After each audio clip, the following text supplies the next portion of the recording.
It is that time again. It is a Monday, but we need to make sure what the date is today. And of course, you know this. This is in the Yeah, building. You know me, man. it's the What's the date 18th today? right there. The 18th of November. 18th of November, 2024. Season 2027. Ndoni buza yang 2024. I Kung would know. usolibele wathe this. Uh, uh, Masibamdala lo hlobo. Sibamdala lo hlobo. Please, Nced. Please, my bro. Mamela, Please. today I'm going back. I'm channeling my Magnum PI. Once again, it's summertime, going to Hawaii without the PDD wild parties and shit. But yeah, that's what's up. Ngiyakubona my bro uba wena yayintola shoka nene. Hawaii 5-0. Yeah. However, Ingathi wena ingathi upha Hawaii 5-0 wena seriously. Like I don't know what's going on um, with you in this summertime Hawaii. Where's the short sleeve, me bro? do you know what's crazy? Yeah. That era, I was already getting out of the house. Hawaii, I was not so into it much. Yeah, I was already hitting the streets roundabout then, so Are I don't you are remember you it well. are you alerting us about how old you is, nigga? Shit. Yeah, very few people will know what we're talking about anyway, except people our age. Okay, that's our primary audience, by the way. People, abalingana nathi. You know, so I'm like, I know you're shit, nigga. No Yeah, doubt, no doubt, no doubt. man. Jeez, I don't even know what to call it, man. It's been a hectic couple of I'm gonna say 2 weeks since the last time we were live here, and no, we actually didn't have you the last time because you Mm, decided to my go away. apologies. No, man. You know, I don't know. I think sometimes I understand why what the EFF talk about when they say open the borders. I was traveling, Okay, of course, to Ivory okay. Coast, and I was in Pretoria at the embassy of Ivory Coast trying to On get the my day we were visa broadcasting. because I was leaving the day after, and literally I left Pretoria I think around about 5 o'clock or so, and I just was not gonna make the time, or if not after Okay. 5. Yeah. Mm. EFF and opening borders, and you understanding that? What I'm trying to say is that I don't see why we should have to have apply for visas to travel to other African countries. Yes, Okay. when I say open borders, I don't mean about no, no, no, no, no. I'm talking about the visa process. It's tedious, man. I mean, if you look at my passport, it's full of Nigerian visas, it's full of Ghana visas, it's full of Uganda visas. Yeah, man, it's a lot. My hand is up already, and the Yes, sir. question is, if the process is that tedious, and you look at the number of people that come from other African countries that are in the country, the math don't add up. You Because mean I the mean, ones that are in the country illegally? assuming that like those people are supposed to go through like legal processes to get here. Well, it's like any illegal activity one does. It's exactly that, illegal. Like you are, you, it is exactly that, illegal. So I mean, let's not even talk about that. What I'm trying to say is that if you have proper border controls and proper systems of documenting who comes in and out and how long they come in and out for, what I'm saying when I Mm, say so is that not necessarily apply for a, a visa, ne? Access mhm. should be granted, but should be limited. So you have to, like, let's say, go out after 3 months if you are supposedly coming in for holiday or whatever. Uh, uh, Mm. at least state your reasons why you are there. And My not be and not be your favorite rapper oh coming to Yasin, us with some international passport and shit. oh Yasin, wayechaya ibayi mani nasizwe, but ayikho laa nto naye. I mean, Wafumana ijaja somewhere.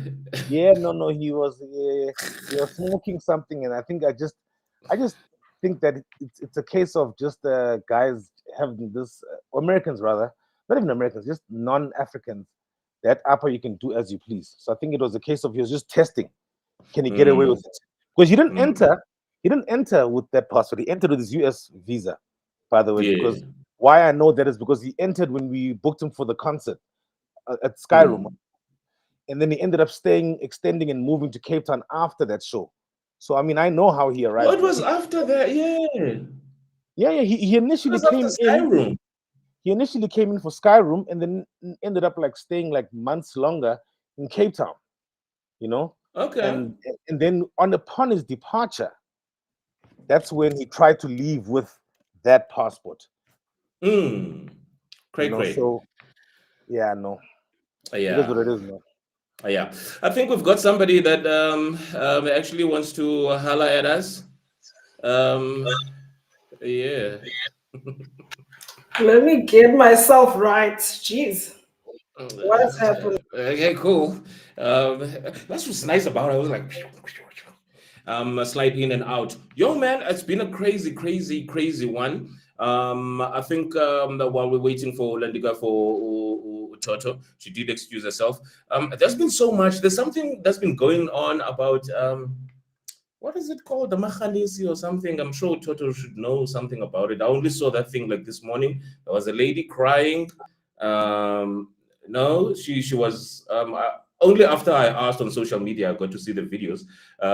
This lady swearing at people, like not even swearing, but what's the word when you demean somebody? Obviously, some Indian lady, yeah. I'm sure even our viewers. Yeah, so I really would like to find out from our viewers. I was confused as hell because I could post it. Oh yeah, and I'm like, what are you talking on about? And then people going on, and then as the day I had to see this lady crying, and then beyond that, I also see the things that said he was for man. She was black, and she got served, I believe. That's why she was crying. They gave her a bit of her own medicine, or rather, they told her she was being whatever she was. But yeah, I don't know who she is. I'd never seen her today. Yeah, I don't know what Toto did there with the fuzziness on the Jeez, man. on the vid. Just out of curiosity, It's been a long day. Is there delay on my side? I feel like it.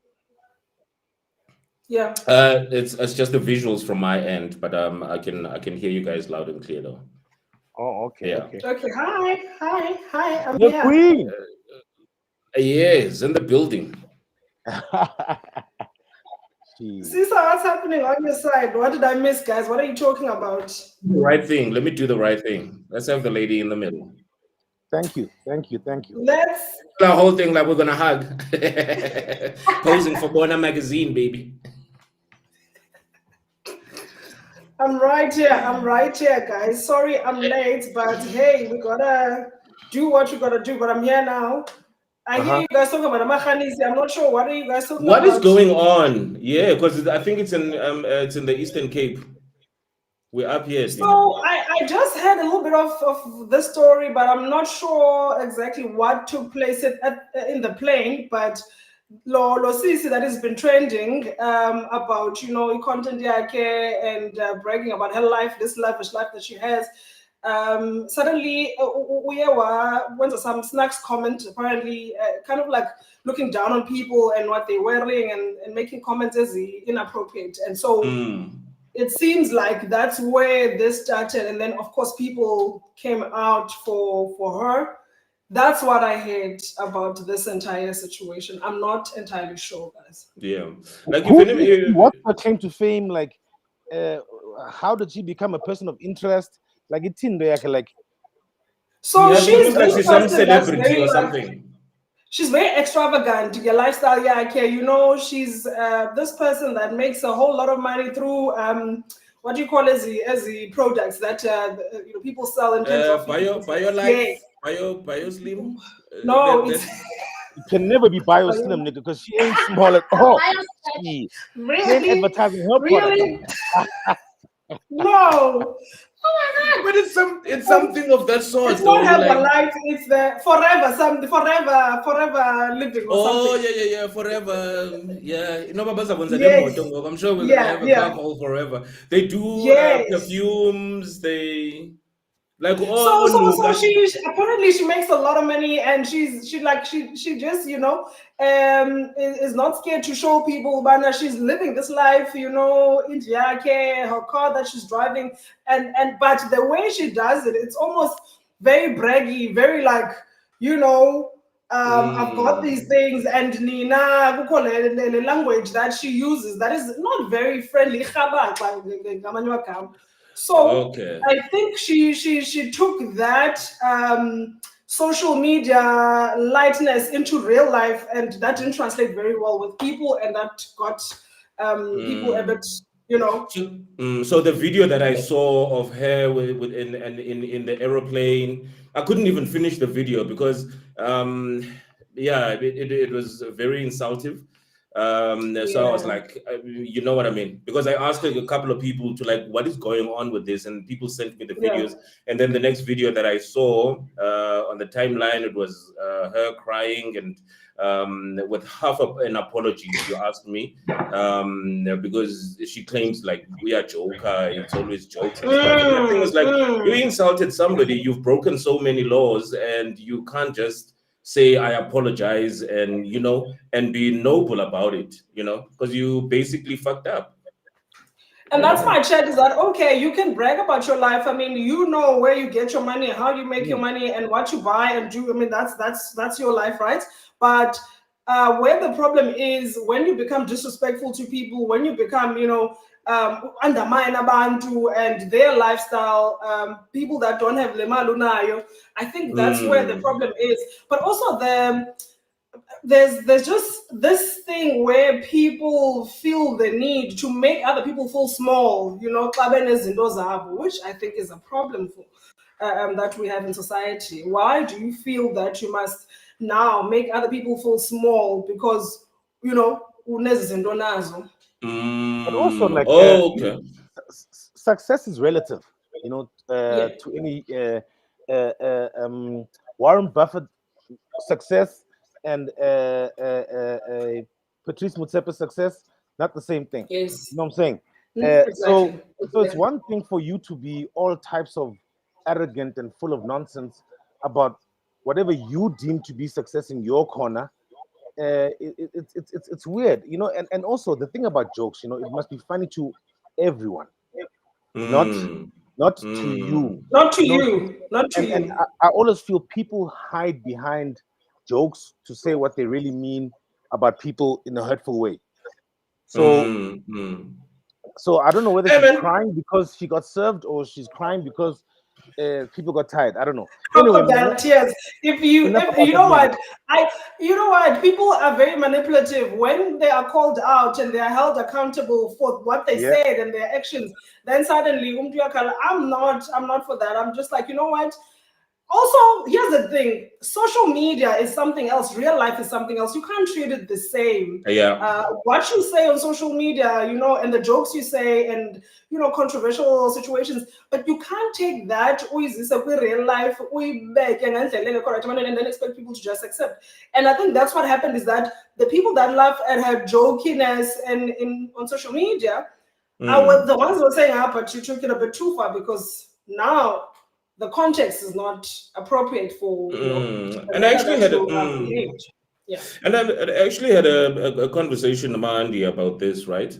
Like if you look at like I look at the president's campaign, right? It was full of what is it? I think 4IR, Mm. the whole what do they call it, internet era, Yes. of doing things. I remember that campaign, I think it was called 4IR or something like that. And obviously, I mean, you're looking at probably things are going to be automated, access to internet, blah blah blah, and all of these things are what's going to happen. Yes, data has been dropped to an extent, but like as an average South African who has access to to a smartphone where you can take pictures of yourself and take videos and all of these things. All of that comes with a level of responsibility. And one journalist, I just forget his name, on social media, who follow each other. He's like, these, he calls them uncertified celebrities, which is what a lot of people on social media fall under. You have a following of your people just because you get naked somewhere or like whatever, and now you feel you can speak on topical issues. You can, carry yourself however you would like. People are out there to get you. So kind of, it's a very tricky one. And I think if anyone, because we can't take away the fact that like she's trying to sell these products and also try to get people, to be excited about her, to follow her and stuff. That comes with responsibility, because you are selling on behalf. As much as Forever or whatever that thing is not going to take responsibility, for an example, they're not going to say, hey, watch about you. They're just going to cut you off. And like They don't care about you. I always say this, Facebook is not a real place. Social media is not a real place. I know you with that. I always say that, and I won't even lie. It's not even like my quote. The first time I ever heard that was with was from Dave Chappelle, and I laughed so hard, and I was like, it's so true. His opening line was along the lines of, apparently I was trolled on Twitter for whatever it is, né? But guess what? I don't give a fuck, because Twitter is not a real place. That's not a real place. Yeah, I think I remember. Yeah.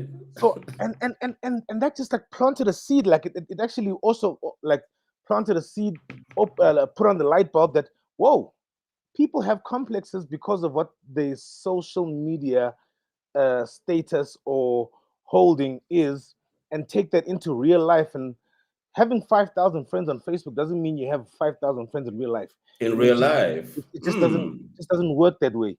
Those people follow something that actually resonates with them during that period. It's like it's like artists as well. You are hot while your album is out. After that, people are going to start following somebody else. Like, I think I feel you. So you have to find some way of sustaining those people, either by reinventing yourself or coming up with a hotter album in order for you to stay in that space. I just think also try to be as genuine as possible on any platform, real life, social media, because what you do, unfortunately, in social media will carry on to your real life. Like this. No, for sure. I was crying. So I just think, whatever persona, don't let it sway too far away from the real you. Who you are. Because sooner or later it'll catch up to you. You get people who are immensely talkative on social media. You meet them in person, they quiet. They like me. Maybe you're not quiet on any day, but you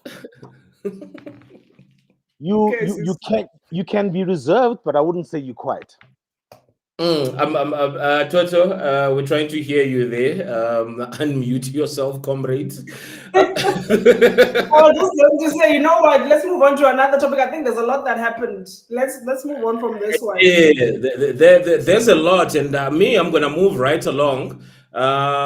We've got so much. We're gonna start off internationally, and this is one of my epic pictures of this dude, one of my favorite people in the world. Wow. Is he the best president ever? No, I don't think so. But yeah, I mean, like, we're fresh from Donald Trump being re-elected. I think apparently he's the second president to ever be voted out and being able to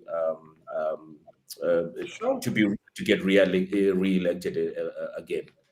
So very interesting. Yeah, and that's so Donny. That's he's the 45th president and the 47th.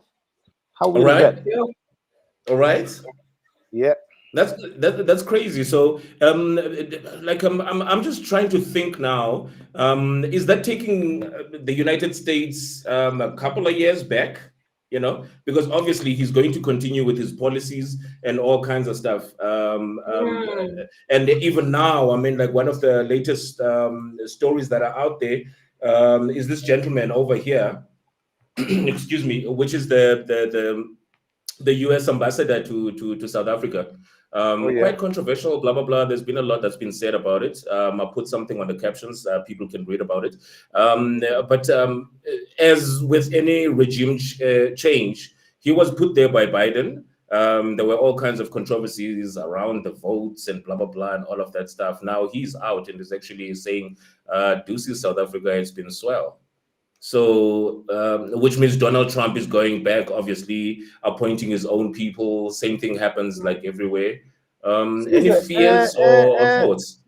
That guy can go, man. He's the same guy who didn't follow protocol about apparently a bomb scare in Sandton and went and created all that nonsense that there was some supposed terrorist attack to hit South Africa. Oh, and, I remember and that. he didn't follow the process. He didn't talk to South Africans. He didn't speak to intelligence in South Africa. He just went and like contacted, I think, people, US citizens, which created a bit of a chaos of some sort.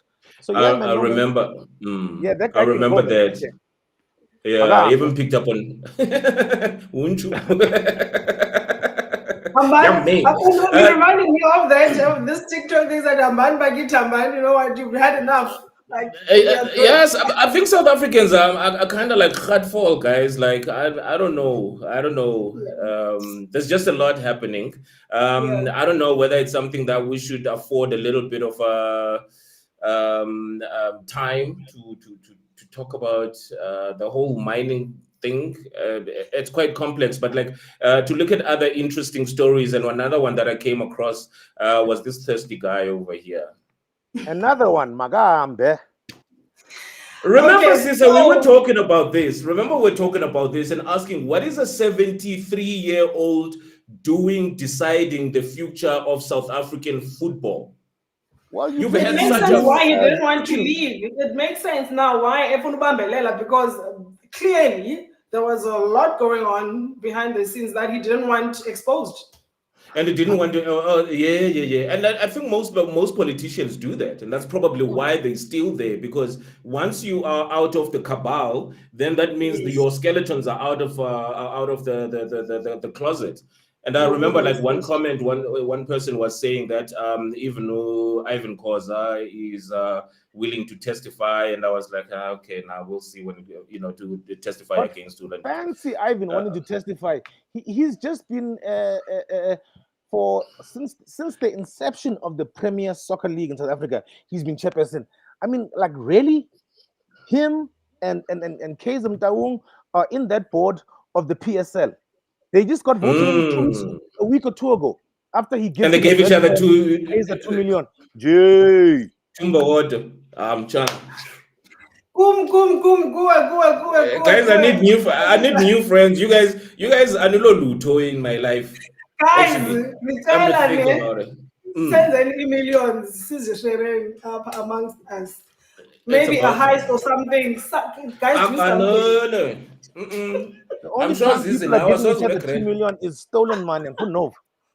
Oh gosh. I can invest in your project. It's a business transaction. As money that I give you that you're gonna have to give back to me, whether it's through shares or it's through a stake in your business and all of that. 2 million out of no freaking way. Oh yeah, well, you know, it's easy for you to give it away, jail for no particular reason.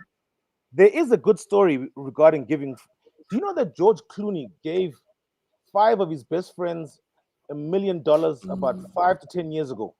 All the friends that have been close to him. 2 of those friends, he got into a tequila business. They just sold that business for over $1 billion US now with those friends that is breaking money. See what I mean? He paid for their debts. No, he didn't just give them $1 million. He paid all their debts and then said, "90 million to start." Friends who've been with me since I was in ER. You know what I'm saying? Nigga, when are you doing shit like that for me, though? I just need new friends. When I get 100 million, I need another group. What? Get 100 million. Yeah, if I win like the Powerball or some shit like that, I might just bless y'all niggas. Oh, okay, yeah, from the Powerball, yeah, no, from the Powerball, I hear you. Any other way of accumulating that kind of money, which kind of like brings us, guess what, guys? She's back in the game. What's her name again? Nancy? What's her name again? This Rosemary, the Yeah, I know. cereal. It's those white names that white people don't give their children, but black people, all of them. Like The most dangerous woman in like- South like- Africa. The like- most like you've never seen a lethal white woman in girl South by the name of Africa. That is Patience. the one. You know, You've like never seen you've a white never seen girl? I'm saying, like, for example, like black people give white names that white people don't give to their children. You've never come across a white person who's Patience, or a white person who's Prudence, or a white person who's, you know, like only black people give their children those names. I've never understood this. Rosemary. I mean, really? She has those kind of names. Rosemary. Yeah, man. Yeah. This is very What's interesting. the news line on Rosemary? Because we know she's a serial killer. She was killing a whole family and boyfriends and kids. What happened? What's happening with her? Look, I think right there at the bottom on our ticker, there's a warning that comes like from institutions around people that actually take out insurance under the guise of taking care of a loved one or a relative or anything. One thing that I've picked up is that like one of the insurance companies says that like there are about 9,000 of those fraudulent claims. I think just in a space of about a year or so. In recent times. Yeah. Sure. So yeah. So people I'm like I like and yazi loba ngumfundisi kanye ntoni khona abababili nabo base Pondweni basanda ubanjwa ngoku they took out imali for I think they went and even said Capitec is such a crap bank and blah blah blah because they quick to go to the cancel culture in order to hide their thing. But it's allegations at the moment that they took out like insurance on this guy who was a former actor, and they arranged for the dude to be killed. Wow. And then, I mean, like they made the changes to the policy, I think about a week or two before he was gunned down. And they tried to claim that money, and Capitec said, no fucking way, you motherfuckers. No fucking ways. We're going to investigate this shit. We're going to find out what's wrong with you. And eventually they got caught up. Submit these documents. We need to resubmit this shit. Put it on now. So there's Rosemary from Joburg who's done that. And there's another lady from, I think, Limpopo, Mpumalanga, who's also believe it or not, a police official as well, who was arrested for killing a number of people. And I think here's my thing. Here's my chat with this man. I feel like insurance companies are very neglectful. Like they're just negligent when it comes to people taking up. I mean, it can't be that under my name I'm going to have these multiple people in Bapalisayo, and then they don't actually follow up. Hold on, how related are you to these people? And do you have consent? Just confirming as well. I think they need to start kind of like being strict in terms of regulating funeral covers, because these are not life insurances as the millions. It's like the small 20,000 there, 50,000 there, 100,000 there. It becomes a lot. And for me, the complexity with it when I taught her is the insurances actually allowed you to put in like extended families, so that obviously you can pay a higher premium, and obviously given how complex the culture is where we are concerned as Black people, because you want to take for umakulu uses the surname so there are all these intricacies that actually insurance companies are saying, okay, we're not going to put red tape on it, but now guess what's going to happen? People that genuinely have relatives that they don't share a surname or live in the same province or under the same house and blah blah blah and all of that are the people who are going to suffer, because you've got people like Rosie. We move on. Crazy stuff. Toto. Guys, please don't take out insurance, on my behalf, okay? And if you want to, As not the idea, up until their paychecks and stuff, then like, yeah. Toto, we sent a guy out to Abidjan, right? Can I tell you what he brought back? I'm still hurt because we have a sushi. Like I'm just hurt about that. First of all, you just need to know. Check But this out. Check this out. We send a person to Abidjan. That's a very interesting, high tech, stuff getting into the film. This is what he brings back. Do you want to narrate?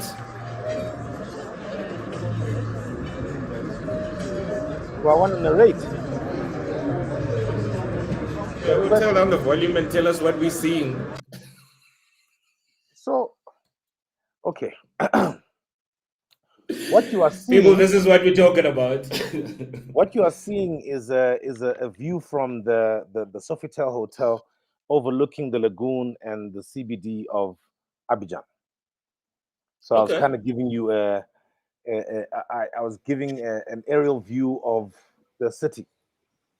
You know, a lot of people have this belief or ignorance that they are not developed, these cities outside of South Africa, especially South Africa. So I wanted to show like how, you know, the tall buildings, the infrastructure, you know, the water's murky. Yeah. Let's not talk about that. But the actual Why buildings. is that? I believe it's a sewer issue of some sort. Apparently, the water's like a is what's the word I'm looking for? It's not water to swim in or anything like that. It's Oh yeah, but they're trying to like a clean it up. swamp. Yeah, but it comes from the sea and it mixes up with the lagoon. You know, okay. I think Abidjan has a similar thing to like what New York has with the boroughs, where there's like water in between, but the city's all around that. You know, so that's Okay. that's how Abidjan is. It's a coastal city. Yeah. Yeah. Anyway, yeah, man. So I was in Abidjan for Sika, which is, man, we've been. I was talking to this with Tim the other day. This word Sika, like Salon International du Conte Audiovisual du Abidjan, basically it's a content market for the francophone countries. It's the second one in Abidjan. So literally, what a content market is a place of business for people in the film industry. So it's your producers, it's your buyers, it's your sellers, it's your everything to do with the business, the B2B of film and TV series and documentaries. So you got guys there who are selling content, you got guys who are buying content, you got TV channels in there, you've got the guys who do the dubbing behind the scenes, because obviously all content that is French in French language, it's predominantly dubbed. You know, they watch Rambo in dubbed French. So dubbing is a very, very common thing to them. It's all they know if they want to see anything outside of French produced content. And I actually wanted to find out how did you fare on with the language? I Because like used I to mean live in even from the posters and stuff. I used Yeah. to I used to live in Abidjan in case a few years ago when I used to work for Codewest. Wow.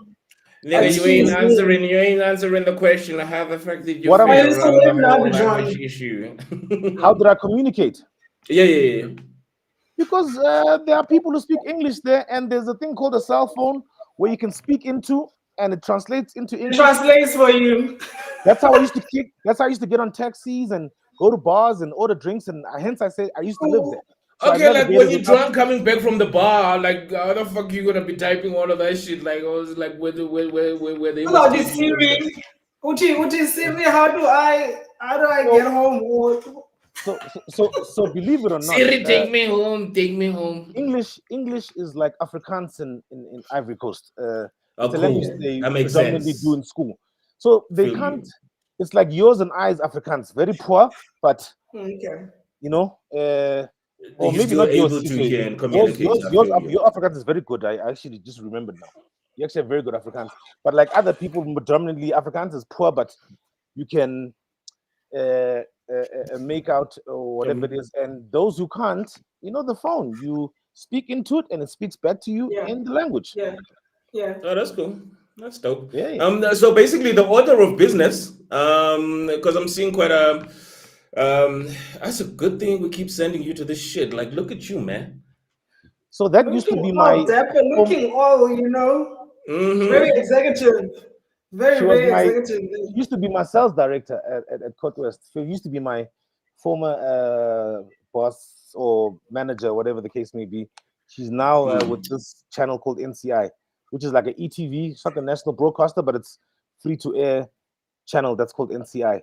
Her name is Sandra Okay. Kulubali. Yeah. So Yeah. yeah, And she she's what learnings are there? Obviously, I mean, like it gathers people from all over. I mean, like I went onto their Facebook page, and I mean, scores of speakers for that amount of time. Like, what is the theme? You know, because I know that, like, I mean, it's an annual thing. So obviously, Mm. there's probably focus on directors, on, around content. I mean, like, what was the takeaway?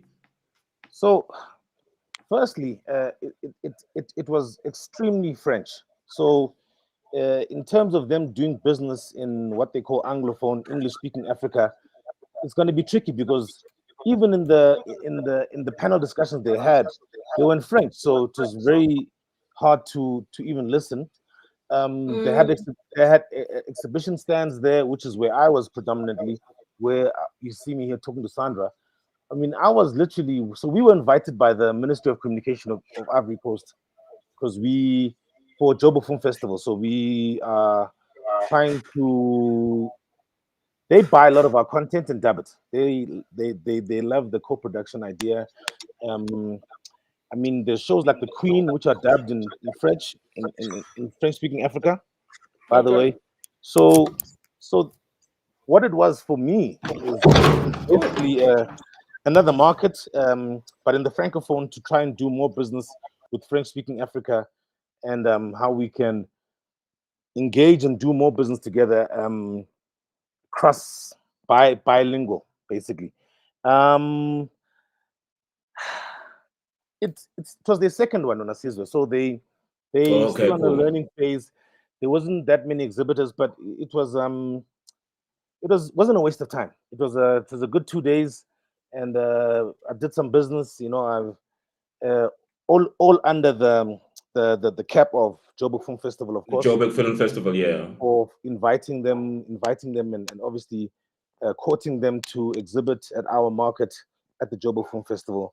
That is Mm. literally the main purpose. I was myself and my team. We were there for. So what I would tell them to do, which we did say, was that you know what you want to involve English speaking Africa, you need to make it a bit more bilingual. There's just imagine sitting in a panel discussion with people who The are whole day, literate, and you can't hear but a they thing. speak. Yeah, so that was the downside. But yeah, but not a bad one though, must say. Yeah, yeah. No, I Mm. feel you. And obviously moving from, because you've been quite busy, man. Coming back from Abidjan, and then you had to hit Tshwane. What was going on there? So at TUT, they have a film school. It's a art department, and it was their annual film awards for the students. First year, second year, third year, post grad. So they tasked the students to create short films, 15 to 20 minutes. So they give them some form of a budget for the movies, Okay.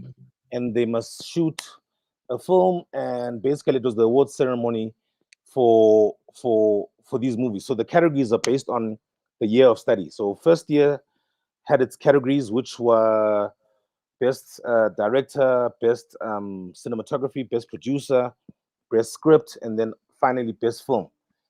These guys you see in the picture here, they won for the best film first year students. Um, so how I even got to be there, I was representing once again Joburg Film Festival. Sure. We donated the prize for the best film award, which was across all students, year one, year two. So the best film. the Oh, final award of cool. the evening.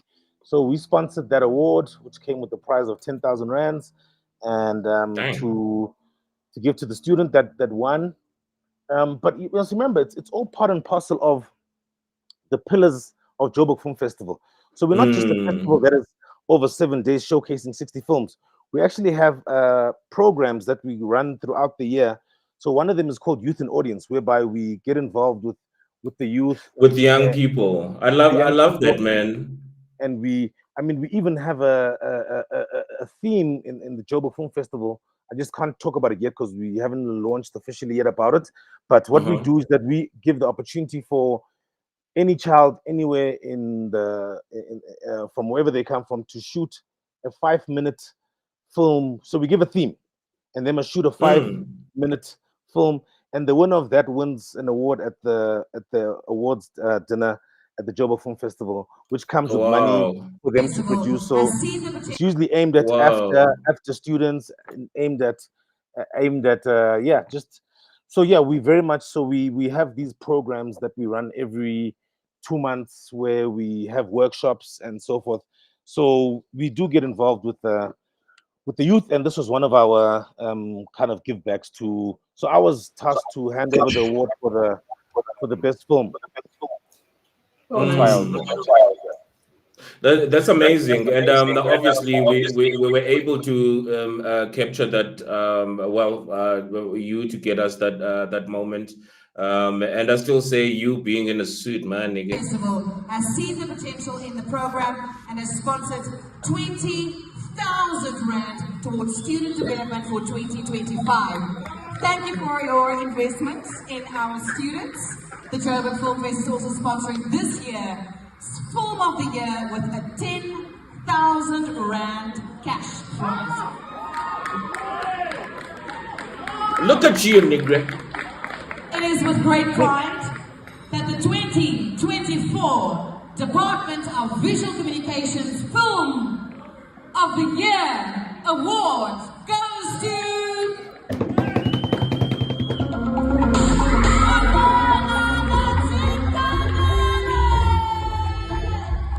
Okay, that's enough now.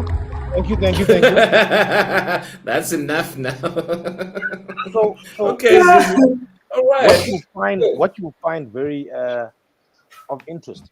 South Africa has to possibly be the only country in the continent that the people to work do not wear suits. So I'm talking about even in my space of film. So if I'm in Kenya seeing the program manager at SABC, the program manager who buys the content, those guys are all in suits and ties. So I predominantly had to at least try to suit up when I'm seeing clients across the continent because they're still very, I would say, traditional or indoctrinated by the English with regards Yeah.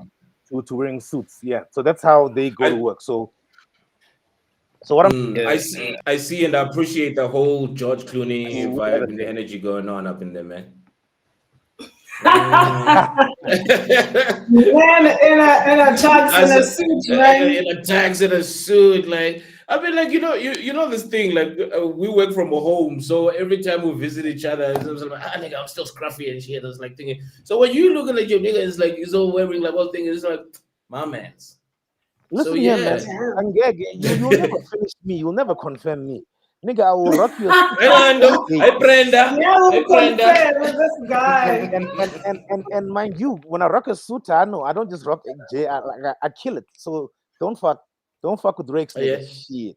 Yeah, man. Like props to the queen. This is gonna be one long ass episode because just as we were moving, just as we were moving on.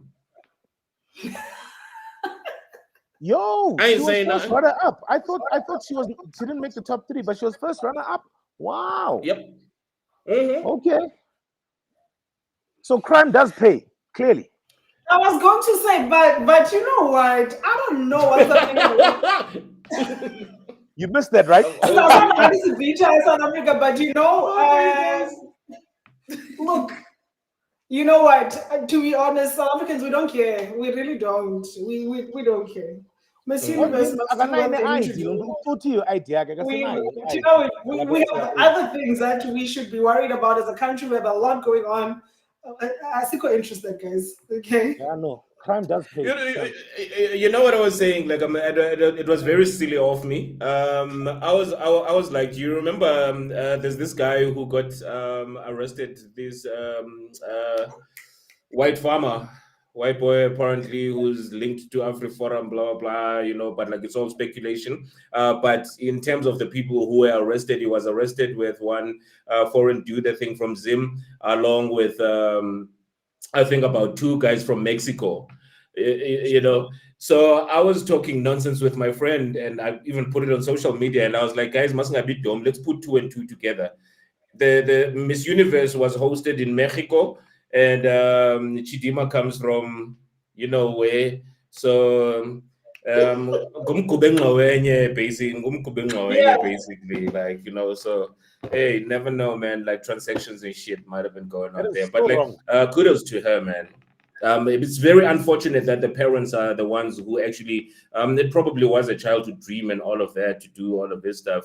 But obviously the crime that was committed within that, like, was disadvantaged there quite a lot. But you know, even if it's something that you dreamt about as a kid, as a child, and even being a runner-up in a competition as big as Miss Universe, you know, that thing will always follow her, you know. Which Chidimma? No, the one who controversially and like thingy, and it was the poor child's dream and stuff, you know. But obviously, as she grew older, she did not assist as well with the cockiness and blah blah blah and all of that stuff. But yeah, we had to bring it up. I couldn't find a picture of the guy who decided to have sex with 400 fucking women with no freaking condom. And where is he from? Is he not from the country where you come from?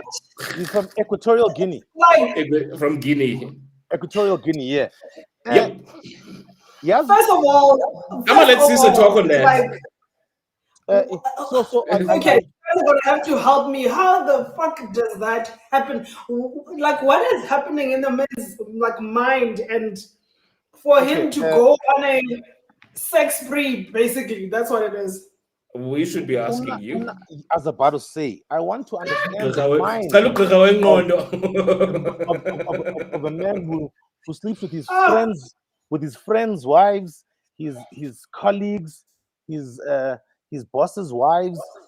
This is nuts, man. This is crazy. And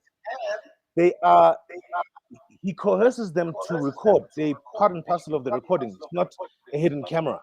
How he does that, firstly, and secondly, like, is he a sex addict? Is he like? I would love to know the mind of that man. I mean, the fact that the fact that he is going to be recording, you know, all these sexual encounters, that tells you, Bana, we're dealing with a person that is like mentally or personality disordered, rather. Let me put it that way. You know, I mean, only a narcissist is going to do that, because that is someone who wants to prove a point now and is using people in, you know, in this point that is proving. Because there's no way that those videos were not intentional on his side. Somewhere, somehow, he was going to use them. Perhaps not how they were found out, but I think he was going to use them in any case, somewhere. But these people are not held at gunpoint or anything. They actually know when they see that there is like a camera. They pose for the camera. They are part and parcel of this video shooting, those people. But most likely he's the antagonizer. Most likely he's the one who coerced them into doing it. I mean, I definitely don't think that he coerced any of these women, because I mean, if he did, they would have gone out and claimed, you know, all kinds of, you know, sexual harassment, blah blah blah. So because there's none of that, I do think that there was definitely, you know, there must have been consent, obviously. But I think here's the thing about master manipulators: they can get people to do anything outside of morality, even, you know.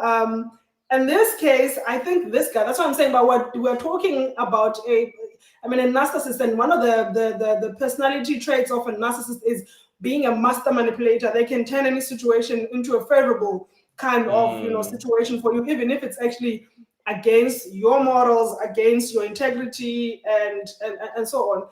I mean, how do you get women who don't need anything? And we're not talking about, I mean, we're not talking about slave queens that need money. We're talking These about are wives. These are wives. These are people that actually can, take care of themselves. What's going on? Well, Tobbs, dare I say? I believe that this was about almost 2 weeks ago. I believe that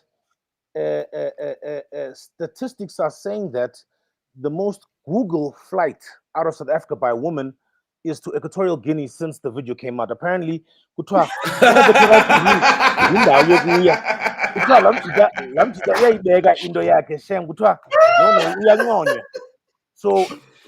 that says, so what does that say about South African girls? You guys were like, but you know what shit like that though. We need the conference, the men's conference that we need it. Oh, apparently, yeah. They said he's gonna be the speaker at the next men's conference. Dude, I know I'm them by Funa Fox and Spades, yeah. Oh man. What are you trying to say? What are you trying to say about our women, man? I don't like your tone, bro. Listen, man, I'm not thumbsacking this. Social media, women are going on, but we don't care about the video. But goddamn, that nigga can lay pipes. Alex. That nigga can hold his own, bruh. Like, we are even psychologists here too. That nigga can hold his own. I can tell you now, there are guys who are like, you know what? Okay, I thought I was good. I thought I knew what I was doing, but this guy, let me give it to him. You know what? Bro. Guys, as I said, I mean, like, this is gonna be one long episode. I think like we're just gonna breeze through this one. Last when was it? Last Friday it was. We had Cupcake coming up. Because obviously we know what the story has been around food poisoning and all kinds of stuff, and and actually revealing that it was pesticides, and it's prevalent in the agricultural space. So somebody who has knowledge of it or whatever decided to take it from, if I'm in Orlando, I remember, there was a time, not so long ago, the women wanted to be skinny, and there was, and people even made a joke about it, or something. I don't know whether it was the size or it was what was in the injection or something, like those who injected like in order for them to lose weight and that kind of stuff. So where something that is meant for something is used elsewhere, this is according to the South African president, that it's not actually the food. Yes, there are cases where the food upon inspection is being prepared in unhealthy places. Spaces, and even the contents of what is put there. There was this story, I think, like for me, it just turned my stomach a little bit. This was in Cape Town, and saying that they actually used, like, they mixed like with dog food to make the thingy, but it was rebooted by the president. But people are saying that's what's real, that's what's out there.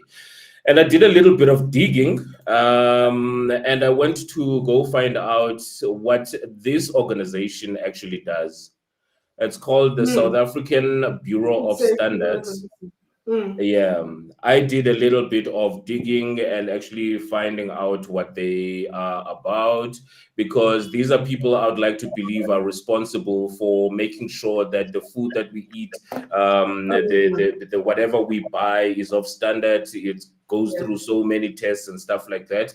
And I think, Sisa, you will remember, because you guys owned shops as well. Back in the day, you used to have inspectors that would frequent a general dealer, that would frequent wherever food is prepared. And I think these people were government officials, and obviously linked to the South African Bureau of Standards, because I think they have over 500 committees that actually deal with different products. And my question is, what happened here?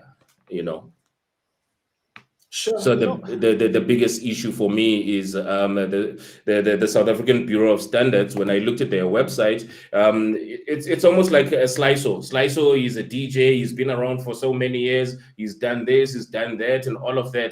But in terms of what you are doing now, in terms of the problems that you are solving now, it's just somebody who took a paper that was written by somebody and just put it on a website. But in terms of what's happening on the ground, these are the results that I think that we are seeing as South Africans. The fact that, like, you don't know where your food is prepared. You've got people that are always are willing to make a buck by changing expiry dates and all of these things. And a lot of people are speculating or saying that the president was not harsh enough in dealing with it, giving them 21 days, giving people 21 days to go and re-register their spaza shops, while the law of South Africa says that you cannot do business in South Africa, if you are not capping at least, I think about 5 million, because these are low-end jobs. These are these are like, I mean, like to own a spaza shop. So to look at the space that we are sitting at, a whole lot of challenges, if you ask me. Yeah. 21 days is just okay. I'll get to the 21 days. Firstly, SABS is not a new phenomenon. Everything that you wear, consume, has to be SABS approved in order to be in any mainstream store. So firstly, all these people that died of this poison were not at Pick and Pays or Checkers or registered outlets. It was spaza shops who are buying backdoor, whatever the case may be. So the first problem is that, where people are buying things and selling them to people from backdoor and in these illegal operators. That's number one. Secondly, 21 days, I mean, that's just, listen here, man. Do you know it can take you up to over 18 months to apply for a liquor license for a legitimate bar, legitimate bottle store? 18 months. And you expect people in 21 days to apply for a spaza shop? The admin that goes behind those applications, it's no. Even if, let's say, people were to apply, there's not enough a human resource to process those applications. To process all of that. That's when a person... People are meeting the standards and whatnot in 21 days. It's impossible. As a matter of fact, they should have rather said 90 days. 90 from the documents. From the documents to inspecting your place when you're applying. They don't have the capacity to process these applications. It's almost like how could I put it? They're just removing you from okay, we're trying to do something. It's a big problem. And the thing is, the problem filters from immigration. The problem filters from customs, port, things that are coming in illegally and non-illegally. It comes from people who are renting out premises that are not citizens, and how they even get to have a business contract. How do they get a 7-day credit from a FINRO, from a what? They got their own FINROs, man. They got their own. Where do they bank their money? Do we South Africa see that money? They charging all products with VAT, but is that VAT going to, like, there's so many things that are up for question regarding this thing. But you know what, man?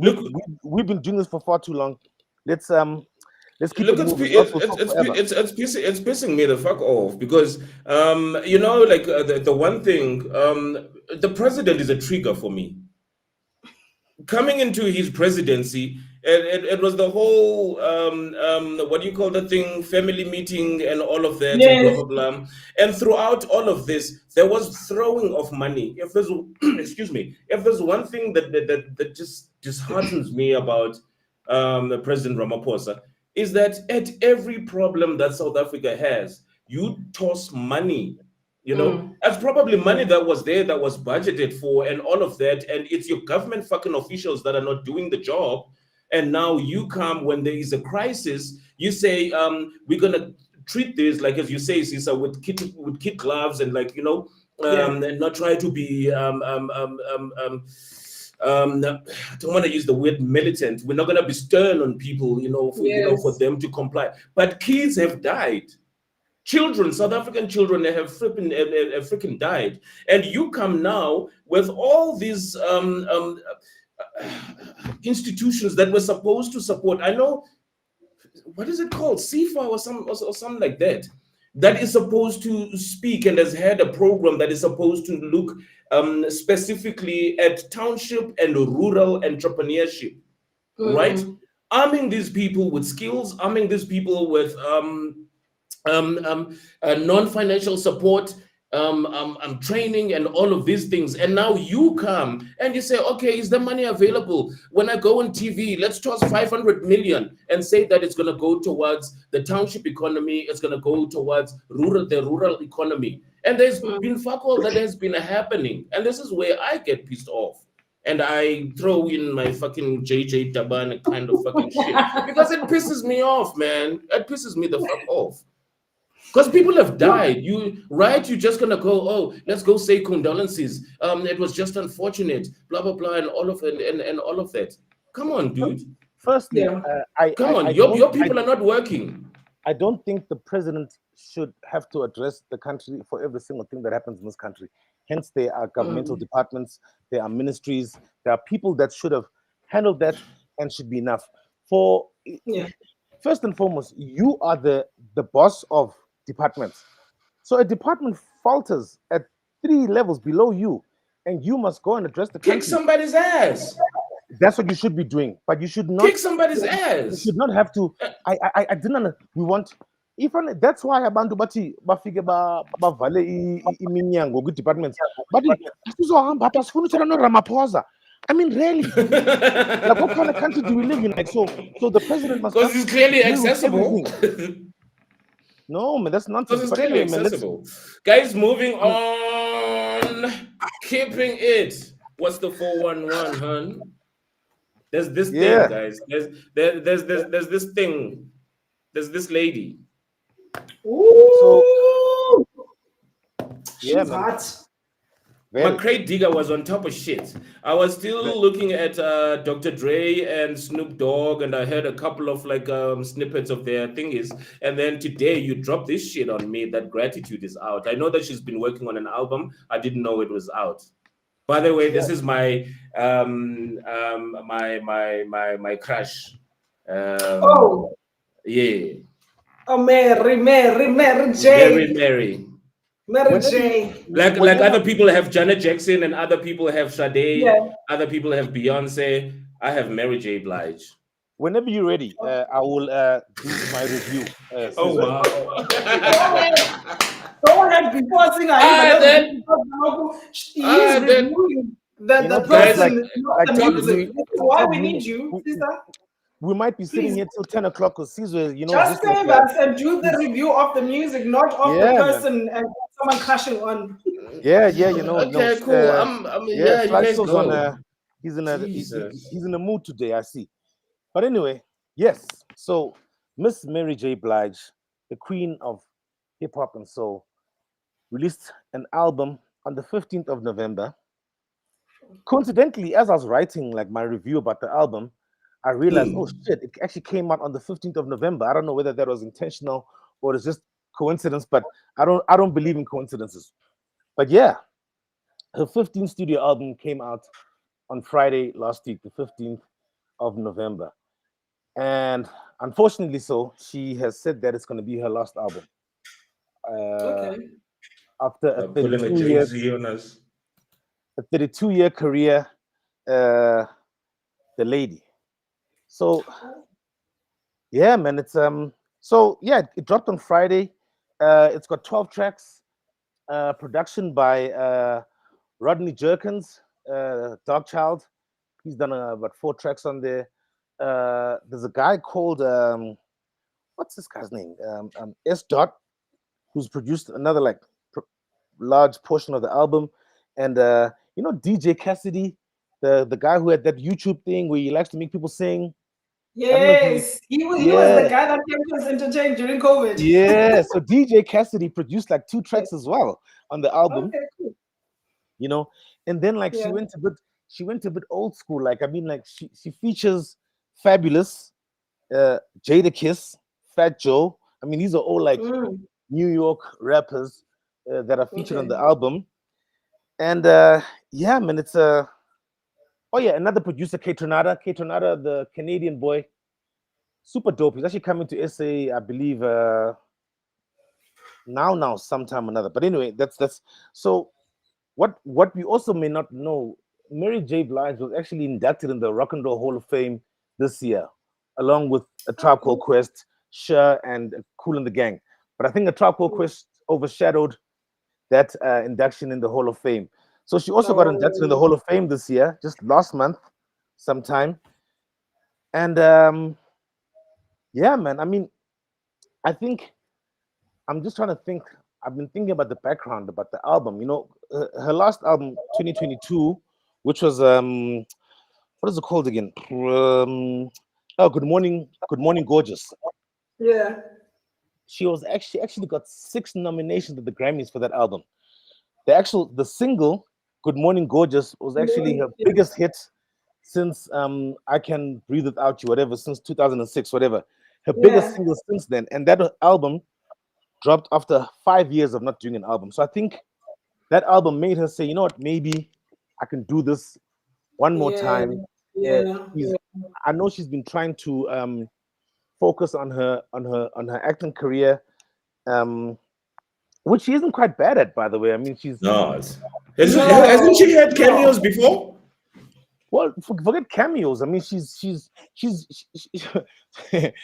she's an Oscar nominee for Best Supporting Actress, Sisa, in the movie called Mudbound, a Netflix movie, and she was the first person to be nominated for Best Supporting Actress and Best Writer for a Song. That was the same soundtrack of Mudbound, Netflix movie, by the way. Mm. So she can Okay. act. She's on the Power series. What's it called again? The Power series with The the 50 50 Cent. Cent thing. Yeah. Yeah. Power Book 2. Yeah, she's on there. She's one. I think she's done about 3 seasons of that. She's not too bad, I must say. In Mudbound, I thought she was way better. In Power, she's portraying to be this gangster mother. But anyway, bottom line, she's a Mm. talented a lady. She's been in the game Yeah. for 32 years. 32 years, that's a long time, man. I mean, That's a long time. that's Maybe, bro. generational people who've been dancing to her music, you know. Yeah. Wow. So And I mean, Wow. like, yeah, man. yeah. I'm Great.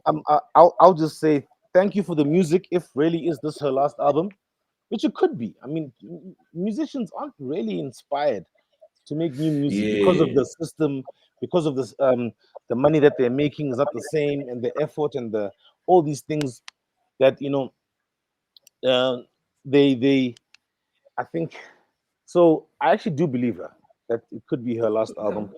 and maybe she's probably going to try and push more into the acting game Into and acting. maybe doing other things, or I don't know. But she'll probably still tour musically, I'm sure. But in terms of making a new album, she says this is her last. So the album is called Mm. Gratitude, and yeah, man, I think she's just like saying thank you, and she's to all of us, and yeah, it's R&B is in a Don't weird. cry now. I'm not gonna cry, nigga. R&B is in a weird fucking state because like I think it's a dead genre, but it's still alive, like half and half. So given for what R&B stands for today, I would say it's a good album. Mm. Okay. But in terms of is R&B a hot genre today? I think R&B kind of died a few years ago, honestly, in my Look, opinion. just on that, without dragging it. I mean, if R and B is okay, there's the resurrection of neo soul. All right. Mm. With your Daniel Caesars, your Yeah. well, a number of artists that are like playing into that space of neo soul. Mm. Um, so I'm just trying to think because these guys are still touring.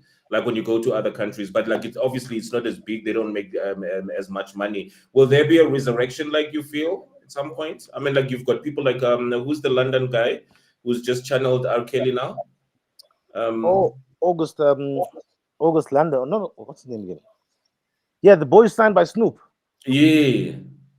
Yeah. So listen, I do feel that there are people who are still into R&B who are still gonna download the album. I mean, even myself, I just saw that Mary's got a new album coming out, and I thought, let me just listen. That's how Yeah. I kind of got a Mm, notification because she's one of the artists I happen to follow on Spotify. That's what I like sure. about Spotify. Spotify like highlights your people that are coming out, albums coming out in Oh, 2 weeks time, nice. and so forth. So I mean, that's even how I got wind of new album. Mm, Um, mm. so R&B, man, it's a nostalgia thing when I see it. That's why Yeah. I even hate the notion when people say, "You as artist, ban South Africa, uchwane kill, uzoretire apa." I hate that because there's no Johnny Gill who booked himself. Clearly, there's a demand. There's a So demand. Yes. so Yeah, so and sales. I mean, tickets are being they sold, so people sell are out. buying. They sell out. Mm, So there is a demand because maybe in high school you could not afford to buy a concert ticket, but now you're working, you can afford. And you know what? mm. For that night, you wanna be in that mode. I mean, I once went to a concert a few years ago, the one that had a Drew Hill, TLC, and Oh yeah, yeah, yeah. SWV all in one night. Nigga, I was like a child in high school there. I went crazy. I can imagine. It was in 2018 or something like that. I was like, my goodness, what a show. Blackstreet was here a few weeks ago. I didn't even Oh know yeah. until a friend of mine posted that he was there. He said it was sold out. Wow. So Sure. no, we are not a retirement village. No, we are not. People Mm, book these artists, they don't book themselves, and these shows sell out. So there is an audience. a demand. Yeah. South Africans have a Yeah. tendency of thinking that they are bigger and more than who they actually are. But why go We Beyonce? Why go Beyonce? Why go Sisa? Who Jeffrey Osborne? As in Jeffrey Osborne sells out. That's the bottom line. right. You know what I'm saying? Look, Johnny Gill sold we out. have that consumerist mentality. You know, I've just had my KFC. I just throw it, and it's done. You Yeah. know, like Yeah. it's not. And Yeah. we apply that kind of mentality into each and everything. You Yeah. know, which is why I think it's like it's kind of challenging for creators right now. Because remember, back in the day, you would work for a blockbuster movie because you cannot afford to go to thingy or like whatever, wait for it to hit the video, you know. There was always like you know that Sisa, you know it better. I once shared this word that you use like when you're rolling out The windows, the windowing, the the window. windows of Yeah, content. Yeah. there's no window right now, you know. There's a series I watched, The Diplomat. I watched Yeah. the first season, and yesterday I said, oh, the second season is out. I watched I watched the entire thing yesterday, Sure. you Yeah. know. See. Now I'm waiting for Yeah. something else. So I guess like with that consumerism, like Yeah. bug is like really hurting I the think artist. another thing South Africans have that we don't embrace and applaud enough. We're loyal, you know. I mean, No, like, for sure. do you know that like at Wilson Bingos's birthday party, guess who came and sang? Freaking Chris What's the Walker. guy's name? Chris Chris Walker Walker. was Chris Walker Yeah. said that this guy literally almost resurrected my career because he was playing my music on Sundays and ended up me touring. They're actually personal friends today, Mm. you know. That's really Wow. So true. That's Interesting. really that's true. that's what we do as a country, Yeah. Another you know. very interesting, useless information, but if you're a music lover in South Africa and you love Mamuleta Mbulu, she's got a new album that's coming out. It's an EP, it's got 6 songs. She's actually, for the first time, she hasn't worked with her husband on production, or Tatu Kaifa Semenya or Temba Mkize and all other people are featured on that album. So if you are into that genre of music, go find it on social on the DSPs. I think I saw Mamulet. I was like, Mamulet I recognize on social media. I think maybe a sense some marketing and of the music. Yeah. Apparently, those guys are quite active. They're quite active. They do entertainment for older for older people. I remember Dadu Kaifas met him in East London at the thingy, and I was like, when you starstruck, but at the same time I'm like, no, nigga, I've been meaning to talk to you. So he's ordering wine and going to his room. Yeah, it was after a show. So I'm like, for a moment, I'm like, what the damn is like, like and all of that stuff and stuff. But like they still have their spaces and like they're killing it. And it's I think for your 70s and your 60s and going on, like they're gonna be probably be lapping that music, guys. And Quincy Jones still cuts them a check every year for publishing for work they did on Liberian Girl and other songs on Michael Jackson, by the way. But Stevie Wonder, there's a yo man. Yo. Yeah, so in Liberian Girl, the woman in the beginning speaking in Swahili, that's Mam Letambul. So Kaifas, Liberian Girl. Yeah. Yep. Liberian they still make money from that. So all good. Alrighty. Every year. Well, the queen is in the building. Talk to us. Find out what she has today.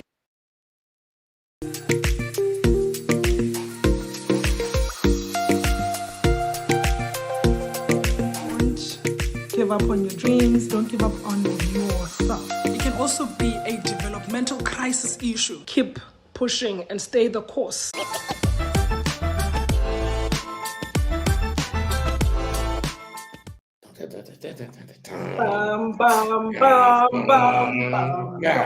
Sisa, there is a serious problem here between Usla and myself. Who does this better? We're gonna have a contest, and you need to.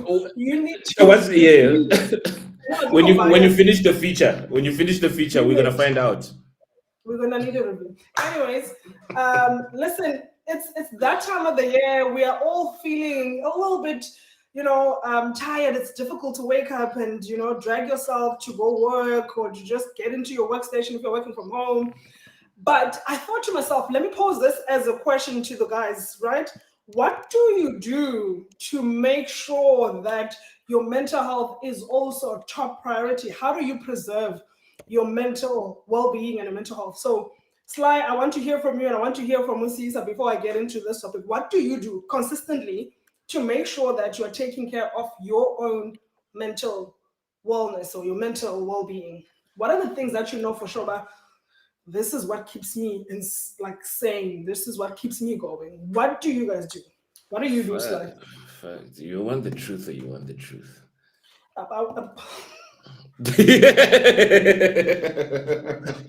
Okay, cool. We've been over this one. We don't want to go over 2 hours, right? To make sure my mental is straight. Yeah. Look, for me, it's a series of things.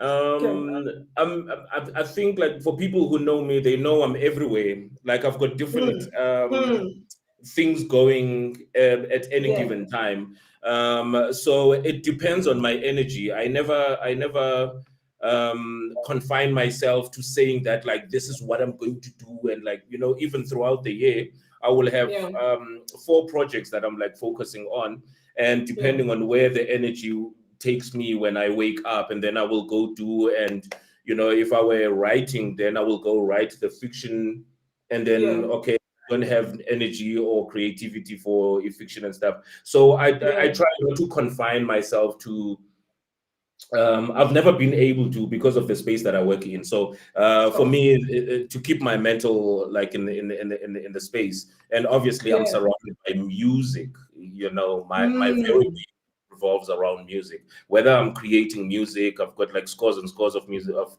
songs that are sitting here that I produced that have not been released. But it actually helps me when I'm stressed out. I'm like, okay, cool.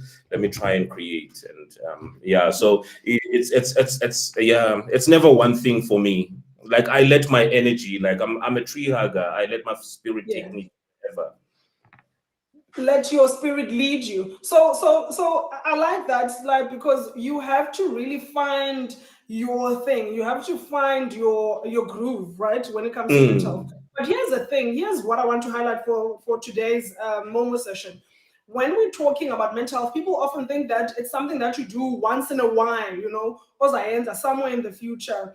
And they don't understand that taking care of your mental health is actually something that you have to be intentional about on a daily basis. You almost have to build it up into your lifestyle, right? And you have to have these things that are almost like energy boosters, right?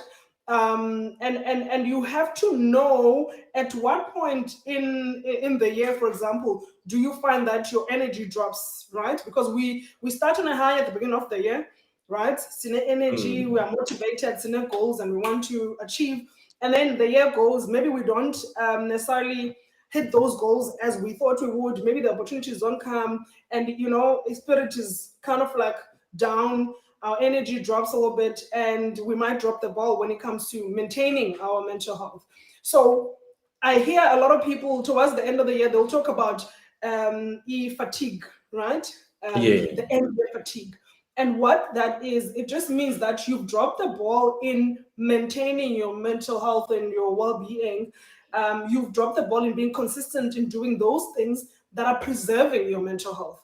So what is important is that, of course, we are not always going to be on a high when it comes to our mental health. So our mental health fluctuates, right? And that's good, because it means that sometimes there's demand, you know, it's work demand, maybe it's family demand, maybe it's just life demand, you know. In general, there's the stressors that are coming in that are going to kind of like push back on our mental health. We also have to push back with our coping strategies, which is what I'm alluding to, is very important towards the end of the year, because your mind mentally also prepares you to kind of like go on a shutdown. And so your body feels a bit heavy, you feel a bit slower, you feel a bit, you know, dragging yourself into doing things. So you have to really be very intentional when it comes to your mental well-being. So one of the things that I always encourage is very important. As creative as you are, or as energetic as you are, you will hit a slump somewhere, somehow. What you need to do is you always have to have different kinds of mental charges, right? Things that you do to charge yourself. So you need a mental charge. So you need something that is going to help you zen out. You need something that is going to help you kind of like, you know, get your mind silenced if you've been thinking a lot, get your mind slowed down if you're a person that is always kind of like dealing with paperwork, you know, strategy, M17 and all of that. You need to slow things down mentally for yourself. So you need a mental recharge, right? And that is something that you have to figure out for yourself. So a lot of people will say a walk in nature is, you know, can help you with that. You know, sitting and just listening to music, a certain type of music that's going to help you to kind of like just low your thinking a little bit down, right? And then what you need also, you need a digital decharge, right? Because we are always on our, you know, devices. We work with our laptops, we work with our phones, and, you know, WhatsApp, so, you know, Instagram, all these social media outlets can also be bombarding and overwhelming for us emotionally and mentally. You have to also be intentional about putting down the device, or actually limiting access to those things. So a number of hours. Social media recharge is about setting boundaries also, right? For yourself. What time do you tell yourself, okay, during the day I'm busy, and of course my work might be, you know, forcing me to be on my social media, but at what point do I cut it off, you know, during the day? And setting that boundary and holding yourself accountable. So if you ask, okay, after 10 midnight, for example, I'm not on my device and I'm just kind of like reading a book or just doing something, having a conversation with my loved ones, it's very important to set that social media detox or recharge. So that is, have a time where you are not connected, disconnect. And some people will take it to another weekend where they're going to be intentional, where they're not going to go onto certain social medias. They'll just take calls, you know, for emergency purposes and be available with family and friends for messaging, but not actively going on social media to post and, you know, to look at what people are doing. It's very important for your well-being. The other one you need a physical recharge. Your body needs rest. So a lot of people we see, again, there's this kind of like hyping of let's go to gym, let's always be active, let's do this, let's do that physically. But what we don't hear people talk about and highlighting is rest is just as important as physical activity. And so slowing down physically is also very important. It's okay to not go to gym. It's okay to not go for the run. It's okay to actually not be doing anything that is physically exhausting. I think we've come to a point where being busy is rewarded and is praised. And, so if you're just couch potatoing and you're just like Netflixing and chilling, it feels like, wrong, you should be doing something. So there's pressure. Kandi, it's very important for your own well-being and your mental health to actually slow down. And there is research that supports that sometimes just doing nothing is also very good if you're a creative person and if you're a person that is, analytical and thinking, just to kind of like slow your day down, because we have busy lives and we have busy schedules. And then another one that I like to encourage is also you need a spiritual recharge, because a lot of our life has to have meaning, right? We can't go by just doing things for the sake of doing things. It's very important that you attach meaning into the things that you do, the people that you connect with, because what is going to happen is that you are going to feel overwhelmed at some point, and you might actually find yourself doing things that are outside your values, doing things that are outside what you stand for, what you believe in, and that will take away the meaning out of your life. That's where you find people who are successful feeling very suicidal, because they are doing things that are not aligned with who they are, their spirit. So it's very important to guard yourself about whatever I'm doing, at this point in my life. So towards the end of the year, we're reflecting more. Situation means you look at, have I been honest with myself in the way that I live my life, in the way that I do things? Have I been honest with who I want, to be in the world, who I am really? And if not, you have also to set intentions in making sure that you are living a life that is exactly a representation of who you are and what you stand for. So that, for me, is just our session for today, is to remind you that it's very important. Set intentions around mental health and coping strategies, and don't postpone it to say, I call gym next year, you're hearing this, I call next year, I'm gonna do. So it's very important, but start looking at your well-being and seeing it as it's a cyclical thing. It's like a cycle. There's no stopping. You just need to understand that there will be times where you're slowing down. For example, what I do towards the end of the year is I will slow down my gym sessions and the frequency of going to gym, but I will not stop completely. I might also take a different approach to my routine of physical exercise. Like today, instead of going to gym, I went for a walk because I wanted, just to be in nature and be outside. So you also can do that instead of saying, okay, and then I'll start, you just set a different tone, set a different pace, and then make sure that you consistently take care of your mental health. And that's what you need to do. I missed the question, but I think your question was along the lines of how do I cope with my mental health? Yeah, so I was asking, Omana, what do you guys do consistently to preserve, basically to take care of your mental health, to make sure, Omana, especially towards the end of the year, you don't go into that slump where you're just like, oh man. So, Tobs, my partner sometimes struggles with this. I'm very, I would say, consistent in terms of the person you see, you get the same person almost all the time. And so I gift myself my joys all the time. Usizo will say, hey, Usisa's giving me new albums. That's because I make time to find music and discover things on a daily basis. So even if I'm at the office working, I will be playing music. It's my joy. It's my time of happiness. I will make sure that I try to see what's on TV. Fortunately, it also makes me money at the same time. and I will find. Sure. So I gift Yeah. myself my joys on a regular basis. I don't. And also I believe the war of life is won over many battles. So every Yeah. battle I celebrate. Yeah.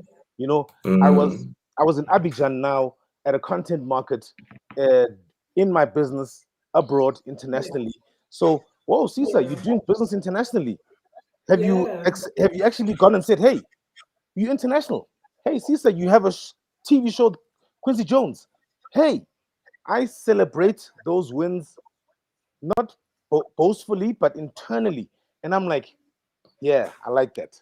And I Mm. have my moment of and so my happy place is my music. It's my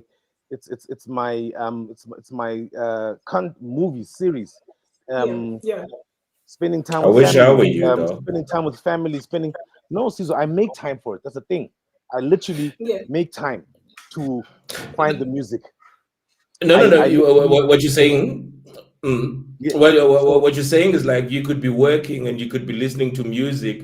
I Yeah. can't multitask for shit. Like the minute you start, like my ADHD wouldn't will not allow me. Because I'll be reading one sentence the whole time because I'm paying attention to how beautifully that guitar is playing. Yeah. So I mean, like to have that. That's why I was even saying to Toto, nah, I move like I would have a task of about 5 things, and I know out of the 5, my target is 3, depending on where the energy takes me during that particular day. So if you Yeah. are able to do like like to have a whole lot of things I going at the have same time, TV on in the that background is while great. doing my work. I bet. A lot of times, I first thing know I you, do nigga. in the You be morning when I doing open that. my book, I do my to-do list for the day, and I jot them all down, But here's the and I thing, keep. guys. Now, what is important is it's very important. I like what Sisa was highlighting. It's important to also have things that are outside our work when it comes to our mental health. Because remember, you're preserving your mental health, and sometimes your work can be very stressful and be a trigger of a Mm, stress hormone, right? Without you even noticing, you tell me you are just having this particular task that you've been wanting to do about a core movement, or you wanting to create like, and you're just like, geez, man, I'm hitting a block mm. here, Call and it you writer's you block. yes, you I get hyped up and suddenly you irritate and you're cranky. And what I'm trying to say is that throughout the year, there must be these intentional things that you do. So, like you're saying, when Sisa, you work hard. Don't wait to back for December to celebrate as they happen, the wins that you're having, Mm, because that is to mm, say to you, you are seeing yourself. You are actually validating your hard work, your own hard work. You're saying, look, I see you, man. You know the efforts that you put in. You know the hours that you had to sacrifice and putting through this project. So when you go and celebrate, you are literally breathing life towards yourself to say, you don't have to break yourself for me to see that you're mm. working. The small achievements that you have made, you have achieved, it's the enough for you to battles, stop and the say, okay, small wins, celebrate them. The silver small lining. ones, Always small look ones. for silver Yeah. lining. Always look I'm for the silver delayed lining. gratification. Always, and and always, and and, always look and for the silver sometimes lining. and sometimes like it's about like I'm saying, it's about the recharges. So knowing to say, okay, hey, let's limit to social media. We've been too much on here. Mm, Let's make family time. It should be intentional sometimes, even about just spend time with abantwana and be there and say, guys, devices away. Let's watch a movie together. See, focus like one, mm. phones aside, WhatsApp was available and whatnot. That kind of intentionality is what I am trying to encourage. Maybe let's get our people also sharing with us, Bana, what do you do to preserve, to take care of your mental health on a continuous basis?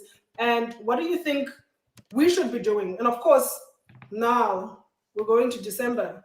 The mode of coping is going to change. Liquor is going to come in, somebody Mhm. said somebody said to me, my coping strategy is wine. Yeah, Tops, if you I buy me wine, I'm good. I read that's what's somewhere, up. Tops. Maybe you can concur this or not. That procrastination is not laziness; it's just lack of routine. Yeah, yeah, So when I see I you yeah, say, agree. "Bah, Yeah, so I'll repeat that. I agree. I agree Yeah. with Oh, you you agree? a hundred and It's just eighty lack of percent. it's just a lack of routine. That's all. Because Yeah. it's like I was explaining to Toto earlier on. It's like throughout my life, I've never worked a 9 to 5. I've always been in this. Mm, I've always been in this space where you're like, okay, mm, now you're required to go do, okay, set up the sound, set up the tape. You need to be on the sure. microphone. You need to be like. Sure. So my Sure. mind like is trained in that way, and I envy people like that. Andrew's Mm, Mzekelo is far more damn structured than I am. We'll be having a mm, conversation. It's like, don't lose it. Beslapa, we were talking about this. yes. You know, for an example. So you've got all of those things, and I'm like, You don't say. dude, can I just? No. But the beauty about it, when I read, what I appreciate about it is that it baffled me for quite some time. But at least to be around people who are structured. I mean, like uXolisa Umzekelo is gonna say, "Hey, mchana zayakot, zakwenza into ethile, zakwenza," and I'm like, how the fuck do you guys like just set bands zakwenza into ethile and like think it? Because Yes. in Yes. my world it does not exist, you know, and it was not Because you working. have It to was do it. If you don't it do was it, nobody will. procrastination. It was procrastination up until I realized what it is, and I realized that I was wired differently, you Yeah. know. So instead of looking down on myself and all of that, you know, Yeah. so you just find a way of working with what is. Guys, But we also, probably even with your line of works, like even with the type of work that you're saying, like routine can still be there. I think sometimes we think routine has to be divuka ngo 6 ndiye emsebenzini ngo 8 I get into for the sure. office. Whereas routine is about again intentionality. You know that okay, I'm planning to be creative in so many things today, right? That's already you creating your own routine. Okay, so I feel wife you. is living at 7 o'clock, dropping off the kids, going to work. You are remaining behind, but you must still find routine in terms of okay, what is going to happen in the home right now? Where am I going to work actually in Zahlala? At a lounge or in my office and do some thinking there. So that on its own is routine, and what it does is in routine actually. It's so helpful because it eases our anxiety, because when there's no structure there's a lot of anxiety that happens. You actually become very anxious, and you feel really like you are not doing anything because awuhleli phansi ujonga uba okay ndenze ntoni namhlanje, what did I actually do, even in the chaotic structure that I have. No, I actually did 1, 2, 3, and 4. I edited, I feel you. episode, I and I feel did you. this, and I listened like Sisa does. I listened to an album, and that's what I'm going to be reviewing. That's already routine, and that's very important in terms of bringing down our anxieties and helping us to manage stress in our lives. Yeah, Sisa, I'm fucking normal. That's what that means in a nutshell. Thank you very Yeah. much, Queen.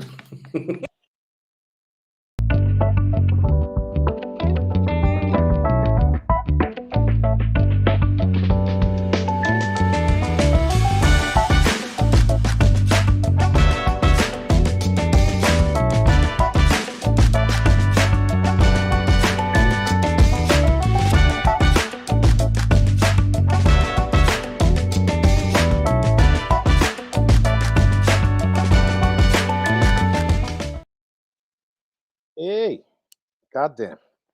See, there's a fig up.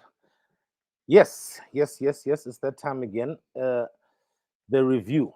Oh man. I don't know. Maybe my enthusiasm is not showing how actually this series made me so happy. We are reviewing a series called Cross that is on Prime Video. It's a 8-episode series, and it ticked all the boxes. Firstly, they dropped all 8 episodes in one go, so I was able to binge it over the weekend, which has been a thorn in my viewing of content for the last I don't know how long recently. Series coming out and they're doing 2 episodes and then weekly and all that nonsense. So, Cross. Let me give you some background. So, James Patterson books about the doctor who is the detective and forensic psychologist that is written by James Patterson. It's a book. It's a fictional series, but there's been movies. So you remember Kiss the Girls with Morgan Freeman? He plays Dr. Alex Cross, and then another one, Along Came a Spider. He plays Dr. Alex Cross, and then Tyler Perry literally just like butchered the freaking series of movies when he acted as Alex Cross in the movie called Alex Cross that came out in 2012. The worst of the three freaking movies about James Patterson's books.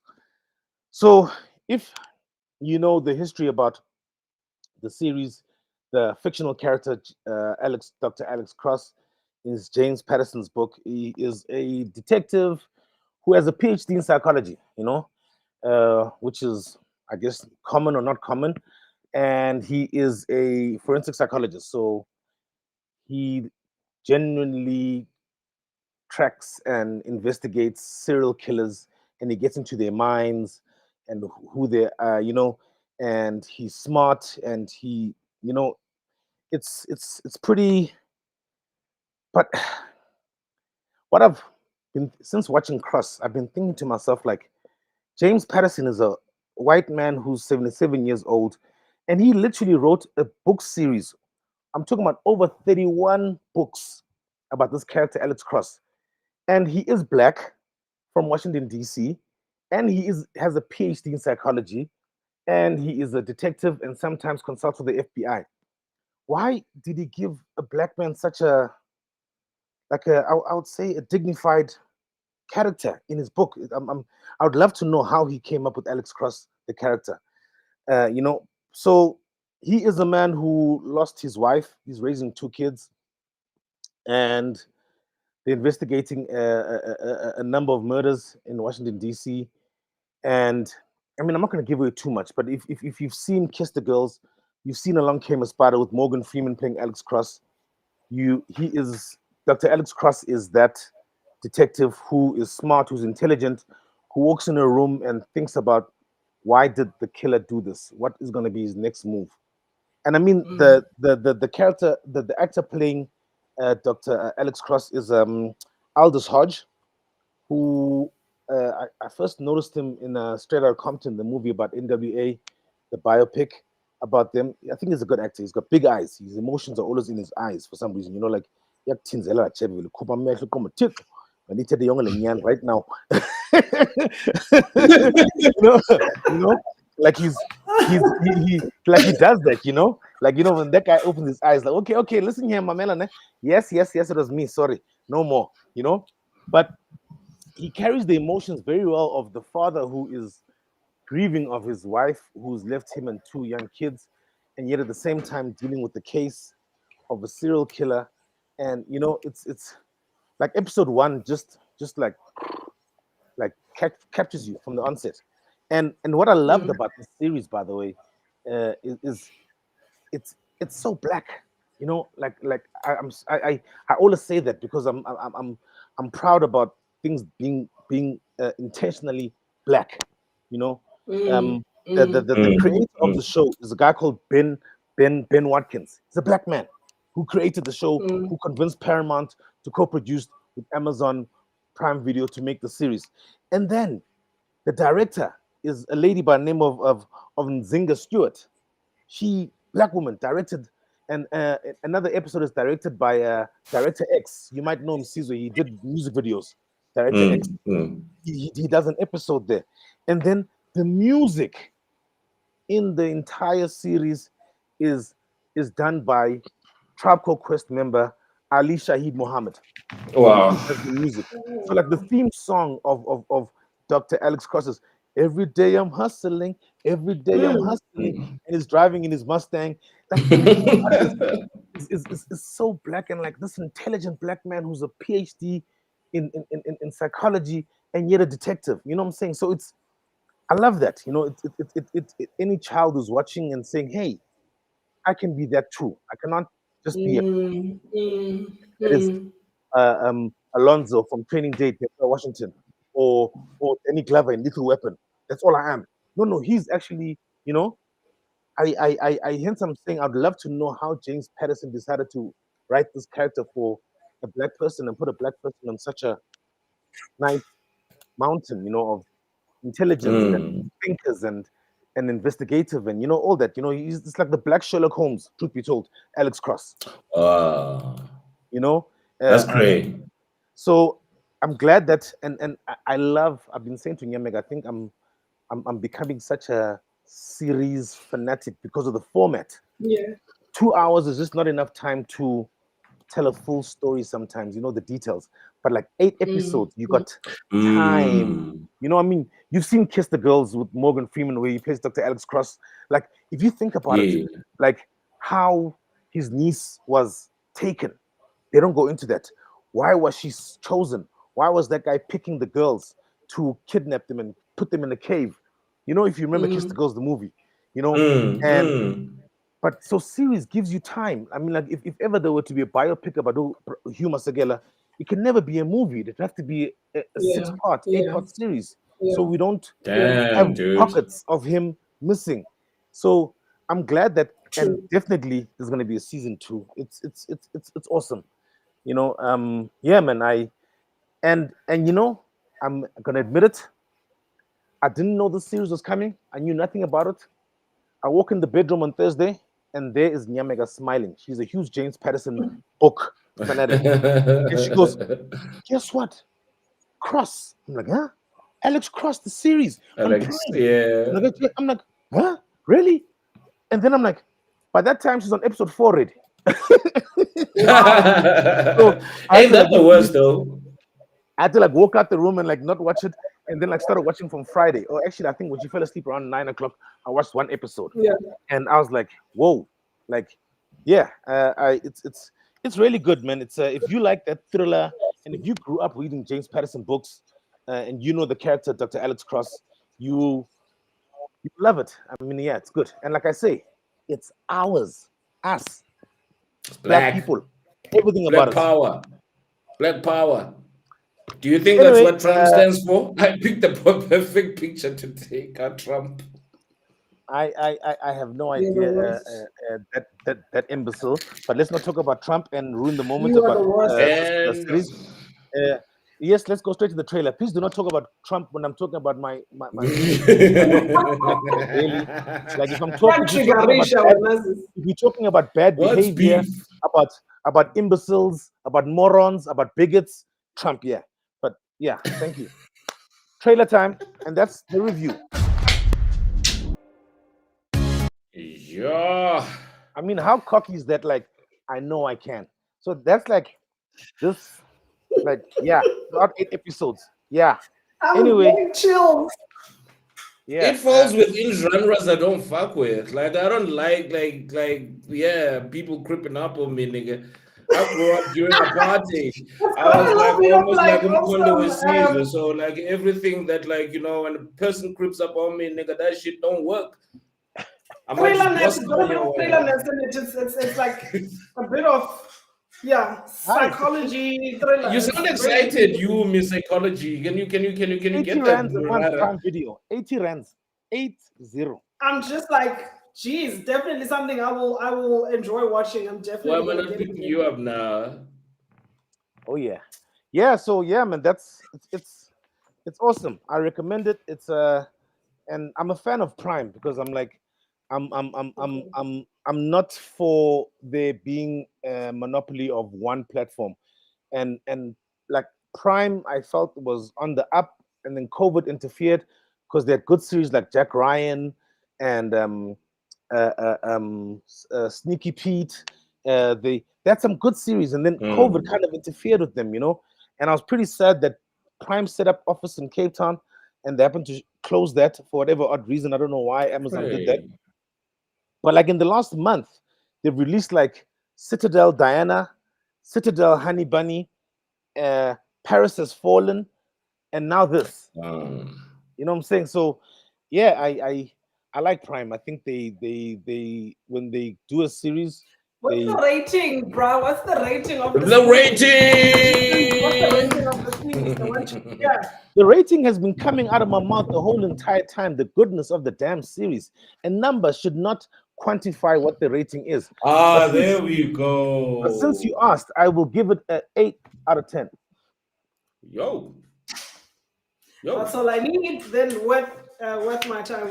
Go and check. And I'm stingy with mine. 8 out of 10, you must know. But like I mean, like it's around psychology, so it's only obvious that this person here is definitely going to be in it. And I That's why know I'm scared of. watch I'm one scared episode of. and I'm scared of therapists, man. Like I think like there's psychopaths somewhere. A person who's gonna sit there and tell you, like, sing all your problems. Tell me what happened. What did you do? How did you feel? How did you think like we resolve this? But you should see. I haven't, but I know I should. Black men and therapy is a problem, and that is something I acknowledge myself. We don't like to talk black about men our in problems. therapy, by the way. Black men in therapy are something so interesting to actually explore the emotions with. Fun. Yeah. Put it out there. I know it's fun. I've been I've gone to therapy. Going to make you feel your emotions. I've gone to therapy a couple of times, and probably the first session is honest. I'm like, why the fuck am I sitting here? Why do you want to know about my problems? Like, do you think you can solve my shit? Do you even leave my life? Do you like, so you've got all of these things that are going on, but like I think like in about 3 spaces in my life, I've actually had to do that for myself. It's not that like that. Yes, there were issues and things going on, but as I say, I'm all over the place. I'd been in the spaces of meditating, and it was the most therapeutic thing after I had done therapy. And I'm not putting down the profession, because you need someone who's professional to tell you about your shit and how to fix it. But for you to keep your mentals together, you need to go sit with somebody who doesn't know you. And the cheapest form, lastly, I always say to people, get on. If I take a bus from Pretoria and going to Sandton, let me take a bus that's going to Pretoria, to Sandton, but it's going to via Tembisa. And so that I can sit next to somebody that I do not know, and I can share my problems with that person, because they're never going to see me again. Because sometimes I feel the minute you put it out to the world and you share what your problems are, you are 80% or 50% there, just to offload. I could never do that. Okay. You see, this is why you must go to therapy. We would not recommend, and I'd rather keep quiet than have don't small dump talk. your shit on people on the train, on the bus. We're all tired. Just go and book for Tomela and you could never do that, Rara. No, I hate small talk. I hate having to talk for the sake of talking. Like if I'm sitting next to someone and they start talking, it can get heavy very quickly with those kind of conversations, right? You're like, 1 minute you're talking about some random shit, and then suddenly, like, my husband, did this, and what happened. And it's like, oh fuck, I don't want to know all your shit, girl. You were wearing red lingerie that night. Like, keep that shit to yourself. Take that shit to therapy. This is literally what my lecturer used to say. Torena, take that shit to therapy when you start to like. Guys, what's popping for the week?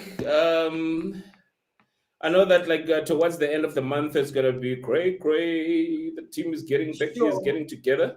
But like on the psychology space and all these things that you do.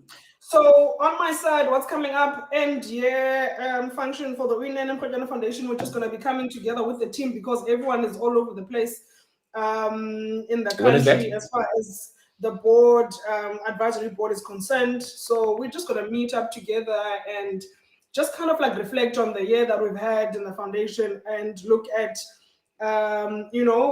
where we want to go. So looking forward to just meeting up with the team and see like you said, Sisa, we're going to be celebrating the small achievements that we've had in the foundation.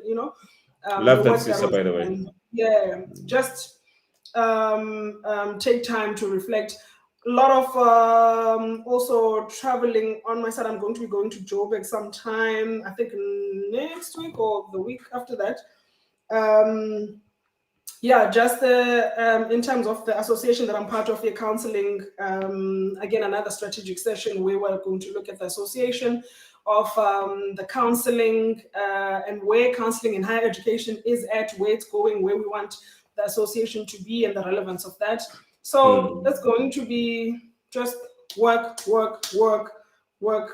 but also in a very nice, fun way. Yeah. I feel you. Zizi? On the 26th of this month is when we officially launch the theme and program for the Joburg Film Festival 7th edition next year, March. So that's the highlight for this month end on the 26th. And other than that, yeah, man, it's business as usual. It's winding down. Business as usual. There's no winding down, Steels. You know, when you are a freelancer and you work for yourself, there's no such thing as winding down. If I have to be at the Red Sea Film Festival on the first week of December in Saudi Arabia, I'll be there. Yeah. So it's yeah. Yeah. One of those things. Me, I'm off to, believe it or not, to Sun City for the first time this weekend. Ever as a human being? Yeah. For real? I've never been to Sun City before. I've been dying to meet somebody like you. Like I've been asking myself, like, who? But I've been saying, I'm sure there are people who have never been to Sun City, but I'm like, I'm trying to think if I come across somebody, I don't know, but wow. I mean, thank you. Sorry, Caesar. Haven't been to Sun City. Haven't been to Sun City. I mean, I think I first went to Sun City in 1988. So. Hence, I've been lucky about that. My parents used to love going to Sun City. My dad was in the boxing business, so fights there. Yeah. So I guess it was a place of interest for him. And then once moving to Joburg, it's an hour drive. So it's always I love Sun City. I think it's one of the best getaways to ever do. That's an hour away from Joburg. Like when you're there, you're just in another place.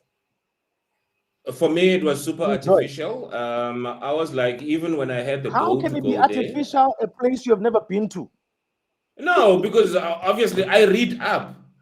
Dog, I'm always bored, so I'm gonna read up on shit. I was like, okay, cool. Why the hell am I gonna leave the beach in PE that's got blue flags and go to a manufactured beach and like thingy? Like that was back then, right?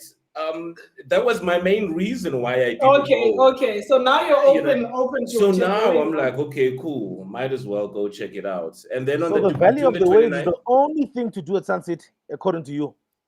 Of course, because there's a casino everywhere else. I just go see. But beautiful is that after our meet, 29th until the 1st. I'm out in the Mountain Kingdom, and it's gonna be the first time that I'm going to Lesotho as well. Dope place, good people. Nice. That's dope. The beer is nice. They have a beer I think called Maluti. It is. How's this thing though? How's the ganja, man? I can't recall if I smoked or not. I probably did. But yeah. But there's no way you could have been in the studio you didn't smoke. But anyway, like we don't want to be like we implicate niggas and shit. But anyway, I'm definitely gonna smoke my ass. Thank you very much. I'll see you next time.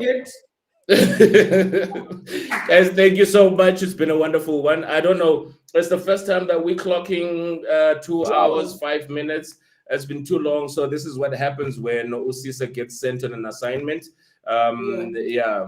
Comes back and it's like shitloads of information and shit. But thank you so much, guys.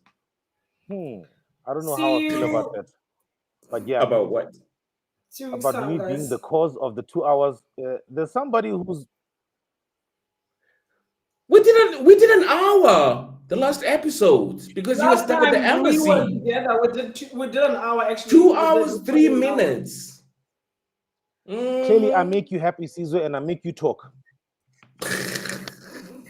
Papa, guys. Listen, yeah.